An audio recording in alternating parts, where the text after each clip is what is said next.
Hello, everyone. Greetings. Atomy has all the objective conditions for anyone to succeed. But not everyone does. No success in this world is given for free. However, you don't need to have a high degree or high IQ. Nor do you need to know about a lot of things. Anyone can do it. But not everyone achieves success. If we look at the statistics, about 60% of the members succeed. Then why do the remaining 40% not succeed? It's simple. It's because they quit. They simply quit. That is why they could not succeed. But those who persevere can become an imperial master. All of you here will not give up, right? Those who quit cannot be successful. If you don't give up, you can be an imperial master. There is actually a man named Paul Meyer. He is the most mentioned person in our seminars and Success Academy. He was once a homeless person. But now he is a millionaire who owns about 50 companies. His name is Paul J. Meyer. His book was translated into Korean and published. The title of the book is Attitude is Everything. The book explains that one's attitude is the most important thing. It's actually a very thin book. The book introduces a story. And the story is about a prince in the Arabian kingdom. This prince was supposed to succeed the king's throne, but he was a hunchback. So, the king was very worried. However, on the 12th birthday of the prince, the king asked him, "What is your wish?" The prince responded unhesitatingly, "Please make me a statue of myself. In front of the window in my room. But let it be a statue that represents my appearance, where I am standing tall and confident." That was his request. The king was thus very surprised. He regretted for asking him what his wish was because he thought the prince was insecure for asking such a request. But the prince had already told his wish, so the king had to grant him his wish. He couldn't take his word back. Thus, the king set up a statue of the prince, where he was standing tall and confident with no disabilities. After that, the prince went in front of the statue every day and practiced to stand up straight. He tried to fix his posture even in the midst of great pain. He did that for a year, then 2, and so on. The servants no longer took notice of the prince's actions because it was now a daily routine for the prince. The prince did that for 9 whole years. On his 21st birthday, he walked into the king's room, and he had a straight posture with no hunchback. Everyone was shocked. The prince's hunchback became straight, and he became a confident warrior of a prince. Paul Meyer mentions in his book, this is not a made-up story, but rather it is a true story. Paul Meyer is trying to say through the book that all humans are born with a handicap. Though Paul Meyer expresses in this story as a hunchback, He is trying to say that everyone has a handicap of their own. However, if one channels their passion and focuses their energy, everyone can overcome those handicaps. This means that our attitude shows our mindset of how we approach things. Attitude is a mindset one has when approaching a challenge. In conclusion, Paul Meyer is saying that if one perseveres and channels one's passion to one thing, one can be successful. The title of today's lecture is A Leader is a VIP. Next. Currently, the fourth industrial revolution is unfolding before our eyes. Decision-making based on computer models is exponentially improving. Regardless of such developments, a leader's role is ever more important. In the 1970s, the expression, "the age of uncertainty," was coined. What about our age now? Uncertainty is not decreasing, but rather we are entering an age of hyper-uncertainty. Everything is changing so quickly. During this time, a person who presents a direction is a leader. That is why the importance of a leader is becoming more and more important. A paradigm is a way of seeing the world. It is a perspective of seeing the world. Because the framework of how to see the world is constantly changing, a leader must go forward and lead one's partners to the direction where one thinks the world will change into. So, a leader is a VIP. This is not from a textbook of some sort. After having lectured for about 10 years, I was able to come up with the following. What is the first? Very important person. Very important person. In other words, a nobleman. Second, vision, insight, and philosophy. A leader must present a vision and have insight. And third, philosophy. A leader must have a philosophy to lead one's partners. Third is virtue, integrity, and people. A leader must be virtuous and he must have integrity. And people signifies the public good. A leader should not be someone who only cares about his own interest. Such a person cannot be a leader. Fourth is valor, industry, and passion. So, valor mentioned here is not just any kind of valor. It is a valor that shows during a battle. That is because our society is currently like a battlefield for those who are in the enemy business. Industry means to be diligent, and one also needs to be passionate. Let's look at these one by one. First is being a very important person. A leader is a nobleman. What then does that make all of you here? Are you a leader or a follower? You are all leaders. Are you all officers or enlisted soldiers? You are all officers. There are about 5 million Atomy members today. But there are only about 5,000 of you here, right? That makes you all leaders. Also, because we have a compensation ceiling that makes all of you number one, you have to lead your partners. You cannot be led by others. Do you know what you call a person who gets dragged on? A slave. A person who drags the other person is a pro. That makes all of you here pros. You all need to have a mindset of a pro. Rather than bad-mouth other people or ask things from other people. You shouldn't talk behind the back of your sponsors. Such a person is a slave, not a pro. A pro does not reveal other people's mistakes, nor does he talk bad about other people. A pro leads others regardless of how they are treated. Depending on the leader, an organization's performance varies greatly. I'm sure Koreans all know about these two people, General Lee Sun-shin and General Won-gyun. At the time, Chosun's naval forces were probably the best in the world. General Lee won all of his 23 battles. In the world of naval battles, there was and is no match. Won-gyun, on the other hand, led such a mighty force into their destruction within a single day. Does that mean the officers and soldiers were different?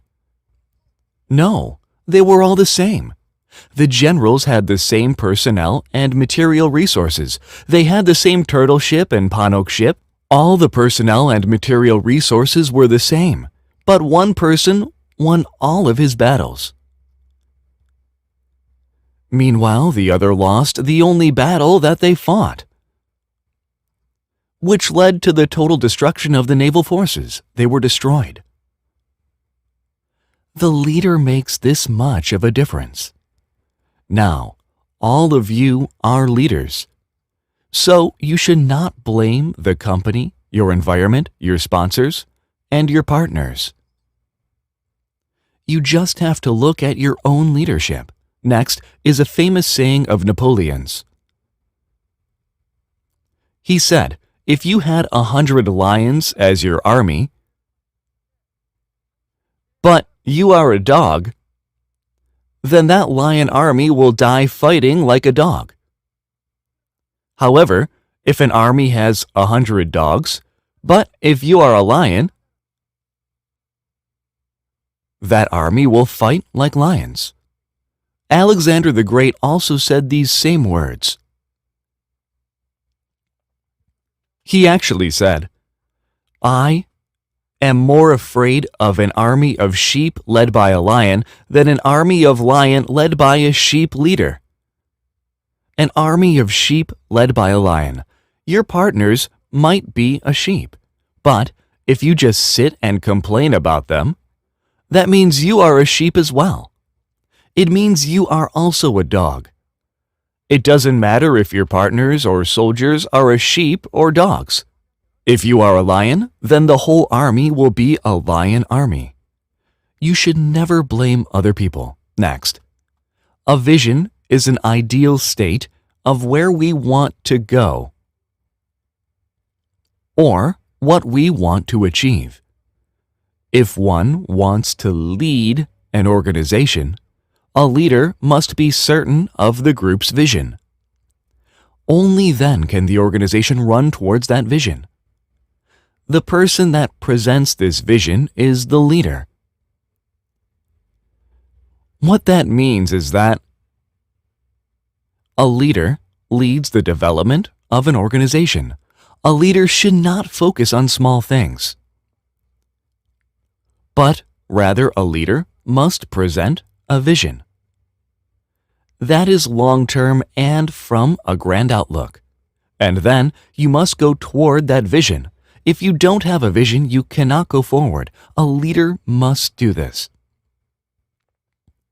The most important thing for a leader is to present a vision and communicate.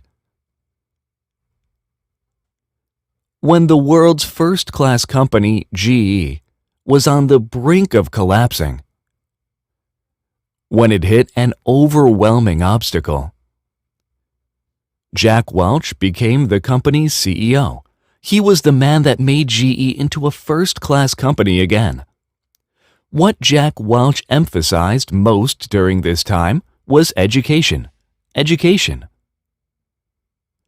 He pondered how he would educate his employees, so he persistently educated them. Thus, a leader must be able to present a vision, but should one only do that? One must also continuously communicate with one's subordinates, open the door to one's office all the time, and also open one's heart to others. Jack kept talking to his subordinates and peers with an open mind.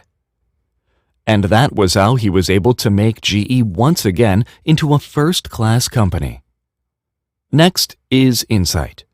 Insight is only possible when one has a macro perspective and endless practice. One must be able to see far into the future. One should not look at the trivial things in life and say, I hate my sponsor. It is about looking far into the future and leading others there. Having insight is having sound judgment. What will the future be like? The Fourth Industrial Revolution's essence is answering this question. This is what sound judgment is. Here is a man beloved by Americans the most.